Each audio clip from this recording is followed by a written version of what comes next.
This is part of the play that the Jets are trying to do here. It is get a short-term boost via Aaron Rodgers and long-term develop franchise quarterback in the form of Zach Wilson by getting him properly schooled in how to do what he needs to do. Right. I really wonder how well they're going to get along when they're pressed into the same space on a regular basis.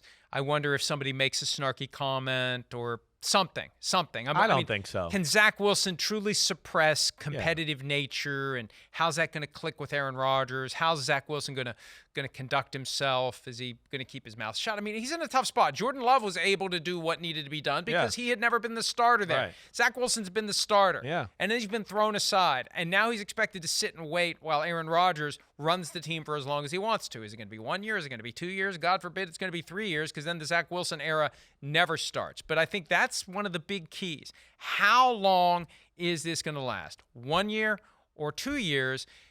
That has a huge impact on Zach Wilson, especially because if it's 2 years, that runs through his rookie deal. Right. And I doubt they're picking up his fifth-year option after this season. I wouldn't think so. Right. No, you're right. I wouldn't think they are either. So, to your first part of that, I think they're going to get along just fine. The way it works in the NFL, locker room, building, whatever, we already know who the king is. He's walking around with no shoes on the first day. So he's the king. That's going to be made apparent to everybody, even a guy like Zach Wilson. Two, I think Zach Wilson's smart enough to realize kind of what we talked about, earlier in the show. He's never really had the guy or a guy really be able to show him and go like, no, this is how you want to be the man. This is how you work on a Wednesday or a Tuesday.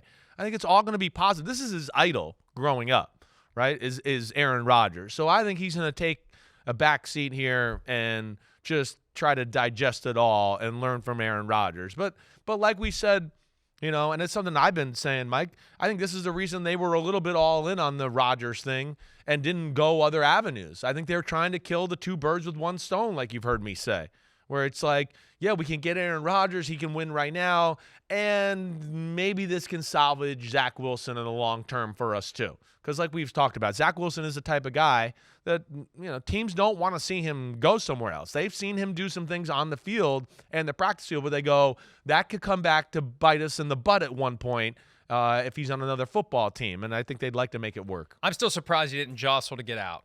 Yeah. There was the report from Jay Glazer of Fox right after that Thursday night debacle against the Jaguars that they're done with Wilson. Right.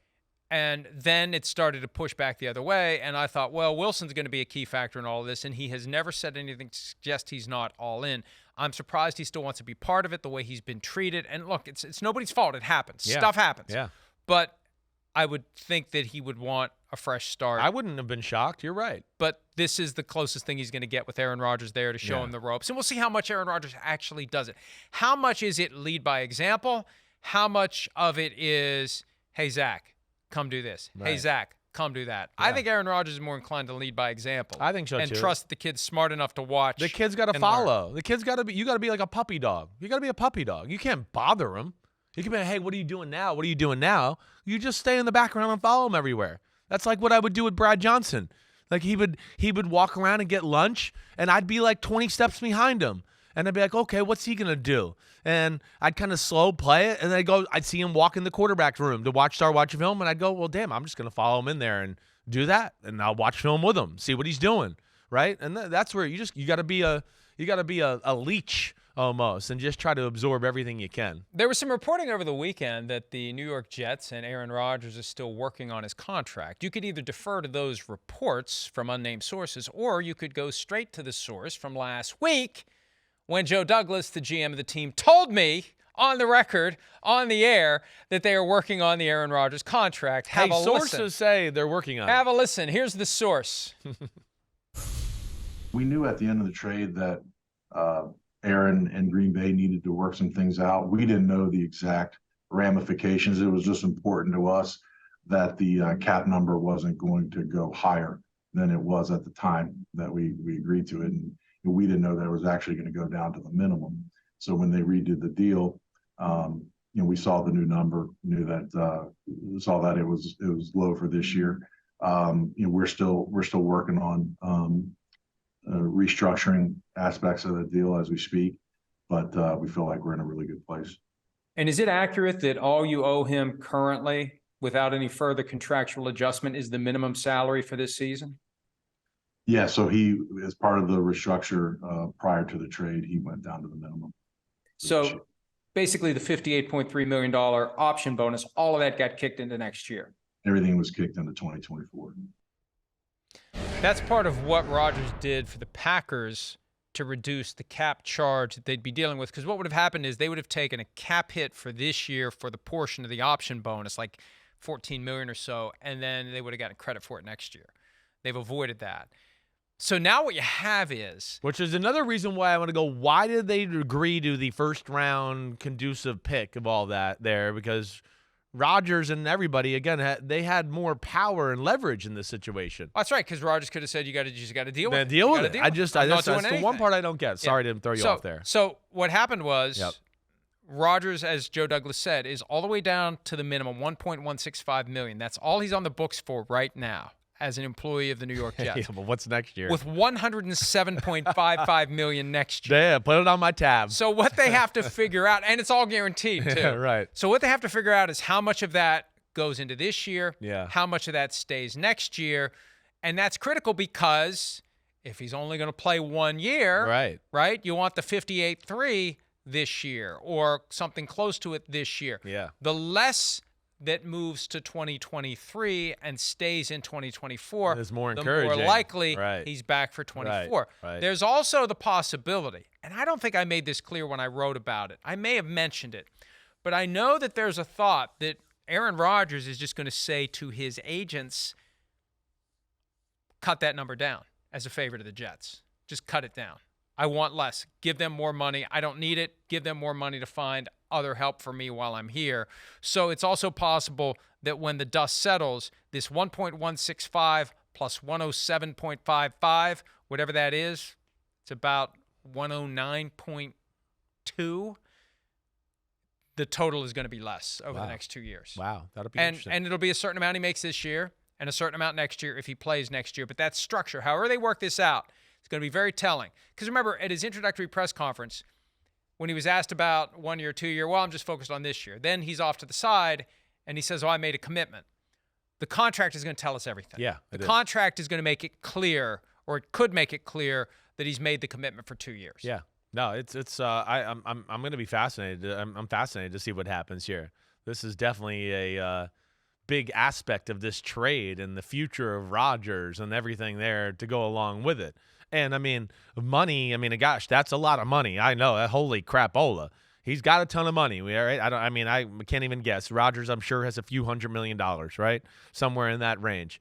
Still, this is a big chunk to, take off, or whatever number he might take off to make it easier on the Jets. But I will say this, even with this contract that he's involved in right now, this wasn't, I don't think, ever about money.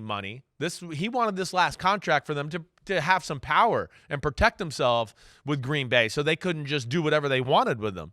So, that's where I guess I could see him, lessening the number a little bit, just for the Jets and to make this do the next 2 years. And I think he understands that it will get him some significant brownie points once the media figures out that he's taken less, if he does take less. Again, the agents are going to be telling him don't take less, but he may decide.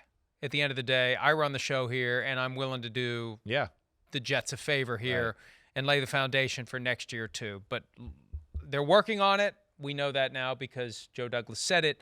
When it's finalized, that could be a very key point in understanding, is it a 1 year or 2 year thing? And the guy who's going to be paying the most attention to all of it is Zach Wilson.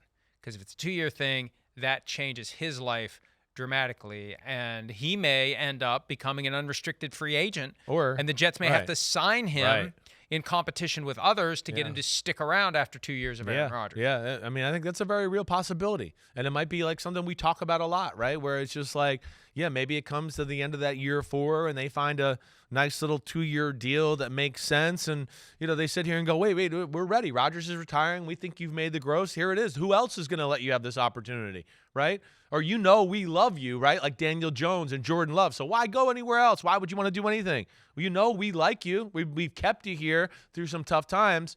I think that's probably what they're planning on or trying to make happen here. I hope a year from now, if Rodgers is staying, and they're up against the 5th-year option Yeah. for Zach Wilson. Right. I hope Wilson doesn't agree to some Band-Aid like Jordan Love did. I Yeah. think that's a unique situation that Right. should not be duplicated very often, because what Wilson needs to say next year is pick up the option or don't. Yeah. And if you don't, I'll be a free agent next year. Because what benefit does he have in getting a little extra money to be on the bench? Just take what you're due to make and then become a free agent and let someone else offer you the opportunity to go in and compete to be the starter. Yeah. I guess And maybe the Jets will too. Maybe the Right. Jets will make a competitive offer. Yeah, that's what I think. That's where I think it could happen. And I think, honestly, that's probably the best way to do it. Yeah, get done with year 4. Hey, you're free, but we like you. And we're probably going to pay you more money than anybody else will. And we'll let you have a chance to be the starter. That's what they're going to sell, right? And I don't think anybody's going to sell that to Zach Wilson right now or 2 years from now without him playing very much. Hi, it's Mike Florio. Thanks for watching PFT on YouTube. Hit subscribe for the latest news and analysis from Pro Football Talk.